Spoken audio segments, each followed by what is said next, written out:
Hello everybody, welcome to That's Football. This is your latest football transfer news and we're talking a big bid rejected by Liverpool. Liverpool, a football club that hasn't been that active in the transfer window so far. We've had, rumours of Salah going, Van Dijk, Trent to Real Madrid, but it's none of those players we're talking about. But the symbolism of this, I think, is massive in relation to Liverpool and the changes that are happening under Arne Slot. That, as a Man United fan, they have me concerned. I'd love to know what your thoughts are in the comments on Liverpool this season.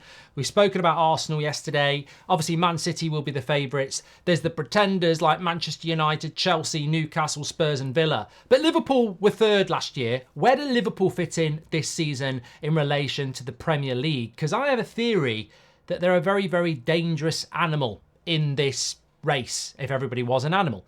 But they've rejected a bid for Endo. And you might say, why is that important? Bloody Endo, what's that all about? But I think it's symbolic because Endo has had a bid, Liverpool have rejected a bid for Endo of around £12 million from Marseille, which would more or less get them their money back. So why would you reject that bid?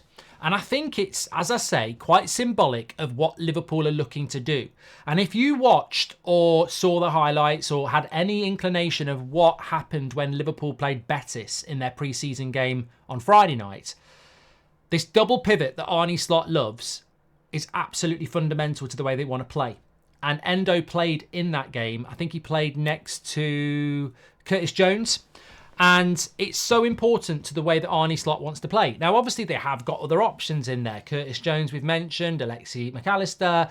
Gravenberch will be back. Harvey Elliott can play there. But apparently this bid was rejected by Liverpool. One, because they didn't really think the value was there in the bid. And two, because of the importance of the player in their system. And three, that they don't really have anybody lined up to replace Endo at the moment. So it doesn't mean that they won't sell him. But I think it is a real indication of why there hasn't been a lot of activity in the transfer window so far from Liverpool. Because unlike maybe a Ten Hag when he came in at Man United or when Arteta came in at Arsenal, you are walking into football clubs that were on their knees. Man United were the worst Premier League side ever that Ten Hag inherited. We didn't even get 60 points. Arsenal were in the wilderness when Arteta walked in. And it was very obvious that you've got to go in and in that first summer you've got to get that manager players. And I know Arteta didn't start in the summer, but the following summer the players started to come in. And as we know with Anthony's right actually, with Eric Ten Hag's first summer, he had people like Martinez, Eriksen, Anthony, Casemiro. There was a raft of players that came in. And yet Arne Slot's not had any. But I think it's because of something very, very different. He is inheriting a side that Jurgen Klopp should never have left, if we're being honest. I said this all last season. That Klopp side was being rebuilt from the Klopp side that won the Premier League and the Champions League. He was rebuilding a team. There were players coming in. There were young players coming through. Klopp left because he'd had enough. The stress, the pressure. But that team hadn't finished yet. So I think what Arne Slot's done, and I think the reason they've chosen him, and the reason Endo bid has been rejected, and the reason they're holding off trying to keep the likes of Salah and Van Dijk and Trent is because I think Liverpool genuinely believe that there is a project still to run with. And that is why they went with Arne Slot. Because when you look at Arne Slot, his record at Feyenoord is he doesn't spend money. I think his highest ever transfer fee at Feyenoord was £8 million for Hanko, I think it was. So he's not a manager that necessarily spends a lot of money.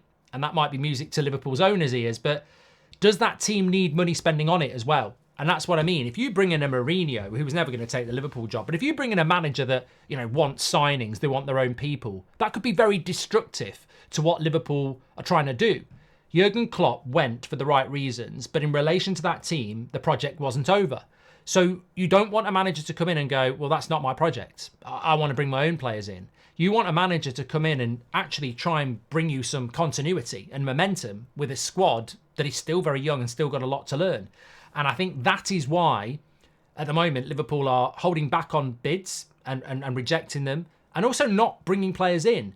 Because I think this month of pre-season under Arne Slot and the feedback out of that Liverpool team at the moment, Harvey Elliott's mentioned it, Curtis Jones mentioned it. There's a lot of feedback out of the Liverpool team at the moment that they're loving Arne Slot. They're loving the hard work. They're loving the style of play. They feel it's a bit different. It's something a little bit new. But they have got continuity of personnel, which is a very hard thing for a manager to do, by the way. To go in and take a team without transfers in the summer is more or less unheard of. It would happen a lot in season.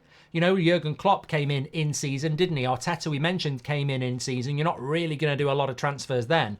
But in the summer transfer window, you know, it is unusual. And, you know, that makes Arne Slot's job even more impressive, that, you know, he's having to do that. But I think what he's doing, and as I said, the symbolism of rejecting the Endo transfer is that I would say that since the start of July, when pre-season started for Liverpool, this next month was basically cordoned off by Slot and the hierarchy as an assessment month to look at what they've got.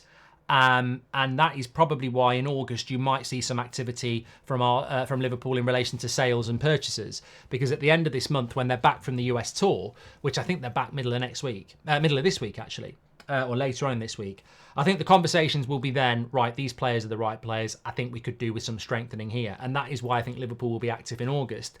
But it is unusual, but it is quite, I wouldn't say it's exciting. I've got to be honest, as a Man United fan, if we brought a manager in and they didn't buy any players, I would feel a bit frustrated, because you want the new manager to be backed. You want a bit of change.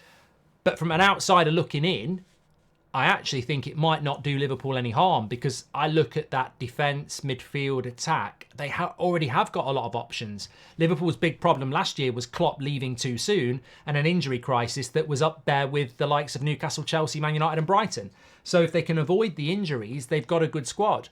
And it's a squad that, unlike Ten Hag, who was inheriting Solskjaer's team, which is not a good footballing team, Arne Slot, who is a coach with a good reputation, high-intensity football, wants possession. We saw it against Betis on Friday night. I think they had, 200-300 passes more than Betis, who aren't a bad side.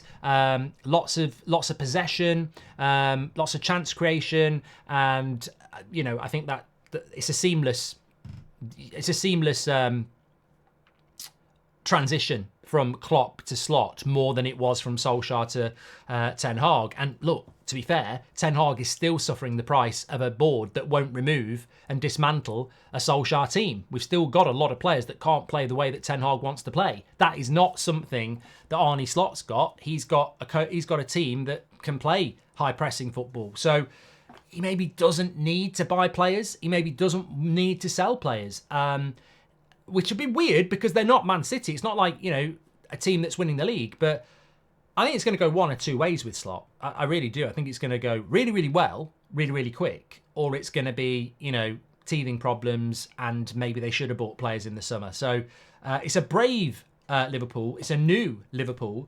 But, that is why the rejection of the Endo bid, to me, is symbolic, because he's only an £11 million player, but he's also a midfielder that will be fundamental to the double pivot that Slot wants to play out from the back through that pivot, and Endo's one of those players that can do that. So to say no, I'm not doing it at the moment, I think is really interesting. Anyway, get your comments in. What are your thoughts on Liverpool? What are your thoughts on their transfer activity, and how do you think Slot's going to do this season? We spoke about Arsenal yesterday. Check that video out. I'll probably do a little bit more in depth on Liverpool a little bit later. I'm looking at a video style that we've not done before. But I genuinely would say Liverpool top four at the moment. I mean, Premier League predictions to come in a couple of weeks. But I look at that Man United Liverpool game, third game of the season, and I think, bloody hell, that's fireworks. That really is a massive game. I don't think Liverpool are going to lose their edge because Jurgen Klopp's not there. That's my prediction. Thanks everyone for watching. Make sure you smash a like on the video and subscribe. Oh, new podcast out today. Please go and give it a listen. We won't be uploading this visually. Normally we do, but Will's in LA. The footage was crap, but the audio's great. Some really interesting stuff in the podcast, actually. Look, Liverpool, Arsenal let down by the Premier League. Really, really should be being spoken about by the mainstream. Check it out on the podcast. This hidden monopoly that Man City have got that will always make it very difficult for Arsenal and Liverpool to win the league. Nobody's talking about it. It's on the podcast. Also, our Fantasy Premier League league code is on the podcast and a bit of a preview of that. So get onto the podcast, get involved with Goldbridge Saves Football. Scan the QR code. I'll speak to you later. Thanks for watching.